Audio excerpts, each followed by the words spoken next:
అందరికీ నమస్కారం. నేను మీ జయ. యాత్ర విశేషాలకు స్వాగతం అండి. మేము ఇప్పుడు ద్వాదశ జ్యోతిర్లింగాల్లో మూడవదైనటువంటి మహాకాళేశ్వర స్వామిని దర్శించుకోవడానికి ఉజ్జయిని వచ్చామండి. అపమృత్యు దోషాలను పోగొట్టే మహామృత్యుంజయుడైనటువంటి మహాకాళేశ్వరుడిని, కుజదోషాలను పోగొట్టే మంగళనాథుడిని, 2 శక్తిపీఠాలను, సాక్షాత్తు ఆ శ్రీకృష్ణ పరమాత్మ నడియాడి విద్యను అభ్యసించిన సాందీపని మహర్షి ఆశ్రమాన్ని ఒకే ప్రదేశంలో దర్శించి తరించదగిన ఒకే ఒక క్షేత్రము మధ్యప్రదేశ్లోని ఉజ్జయిని మహాక్షేత్రం అండి. ఉజ్జయిని చేరుకోవడానికి మన 2 తెలుగు రాష్ట్రాల నుంచి కూడా వీక్లీ ట్రైన్స్ ఉన్నాయండి.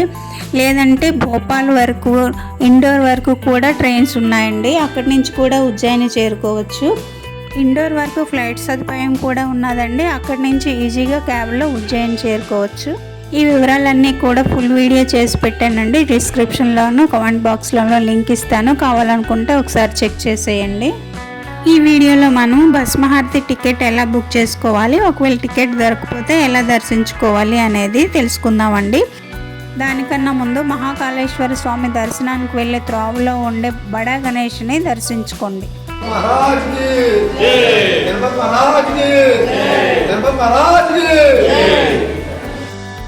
భస్మహారతి టికెట్ ఆన్లైన్, ఆఫ్లైన్ 2 విధాలుగా కూడా మనం బుక్ చేసుకోవచ్చండి. రెండిటికి కూడా డబ్బులు ఏమీ ఖర్చు అవ్వవు, ఫ్రీ ఆఫ్ కాస్టే. ఆన్లైన్ అయితే మీకు 15 రోజుల ముందు స్లాట్ ఓపెన్ అవుతుందండి. దీనికి డబ్బులేమీ అవసరం లేదండి, ఫ్రీ ఆఫ్ కాస్టే. కాకపోతే టికెట్ దొరకడం మాత్రం చాలా కష్టం, మాకైతే దొరకలేదు. ఈ వెబ్సైట్ లింక్ కామెంట్ బాక్స్లోను డిస్క్రిప్షన్లోనూ ఇస్తాను, చూసేయండి ఒకసారి మీకు కావాలనుకుంటే. ఇంకా ఆఫ్లైన్ అయితే మీరు టెంపుల్ దగ్గరికి వెళ్ళి 2 రోజుల ముందే లైన్ కట్టాలండి. అంటే మీరు బుధవారము భస్మహారతి చూడాలి అనుకుంటే మీరు సోమవారం నైట్కే లైన్ కట్టాలండి.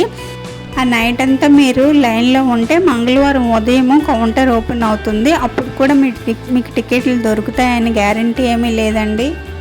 నేను ఇక్కడ ఎగ్జాంపుల్ కోసమే బుధవారం చెప్పానండి. మీరు ఏ వారం భస్మహారతి చూడాలనుకున్నా 2 రోజుల ముందుగానే లైన్ కట్టాలండి టికెట్ కోసం. ఎందుకంటే 300 మెంబర్స్ మాత్రమే టికెట్స్ ఇస్తాడు కాబట్టి మనకు దొరికే ఛాన్సెస్ తక్కువ ఉంటాయండి. అందుకారణం చేతే రాత్రంతా అక్కడ పడిగాపులు కాచుకొని లైన్లో నిల్చొని ఉంటారండి.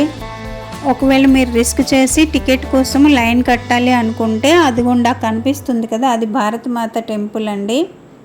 ఈ టెంపుల్ పక్కనే కౌంటర్ ఉంటుందండి. అక్కడ ఎలాంటి బోర్డు అదేమీ ఉండదు, మీరు అక్కడ కనుక్కొని వెళ్ళాలి. ఒకవేళ మీకు టికెట్ దొరికితే మాత్రము ఒక మనిషికి 5 టికెట్స్ వరకు ఇస్తాడండి. కాకపోతే 5 ఆధార్ కార్డులు మీ దగ్గర ఉండాలి. ఒకవేళ మీ టికెట్స్ కన్ఫర్మ్ అయినట్టుగా అయితే సాయంత్రం 4 గంటలకి మీ మొబైల్కి మెసేజ్ వస్తుందండి. అప్పుడు మీరు వెళ్ళి మీ టికెట్స్ కలెక్ట్ చేసుకోవాలి. మీరు టికెట్ కలెక్ట్ చేసుకున్న తర్వాత అదే రోజు రాత్రి 2 గంటలకి మీరు భస్మహారతి చూడడానికి టెంపుల్ దగ్గరికి అయితే వెళ్ళిపోవాలండి. ఫైనల్గా మీరు భస్మహారతి చూడాలంటే ఉజ్జయినిలో 2-3 డేస్ ఉండేటట్టుగా ప్లాన్ చేసుకోవాలండి. లేదు ఆన్లైన్లో టికెట్ దొరికిపోతే మీకు అదృష్టమే. ఇవేవి కుదరవు అనుకుంటే మీకు ఇక్కడ ఇంకో ఆప్షన్ కూడా ఉన్నదండి, దుర్లభ్ దర్శన్ అని. 3Dలో మీకు భస్మహారతి చూపిస్తున్నారు. ఇక్కడ అరగంట సేపు షో అండి, 300 రూపీస్ ఛార్జ్ చేస్తారు. స్వామివారి అభిషేకము, మంగళహారతి, భస్మహారతి అన్నీ చూడొచ్చు. అయితే దీనికి ఒక 5 మినిట్స్ ఫ్రీ డెమో ఇస్తారండి. మనకు నచ్చితేనే 300 రూపీస్ ఇచ్చి చూడొచ్చు, లేకపోతే వదిలేయచ్చు. ప్రస్తుతానికైతే ఉజ్జయినిలో భస్మహారతి టికెట్ రూల్స్ అయితే ఇలా ఉన్నాయండి. ఈ విషయం పైన గవర్నమెంట్ చర్య తీసుకుని టికెట్ల సంఖ్య కొంచెం పెంచితే బాగుందని నాకు అనిపిస్తుందండి. మీకేమనిపిస్తుందో కామెంట్ చేసి చెప్పండి. నాకు తెలిసినంతవరకు చెప్పానండి. మీకు ఇంకేమైనా తెలిస్తే కామెంట్ చేసి చెప్పండి.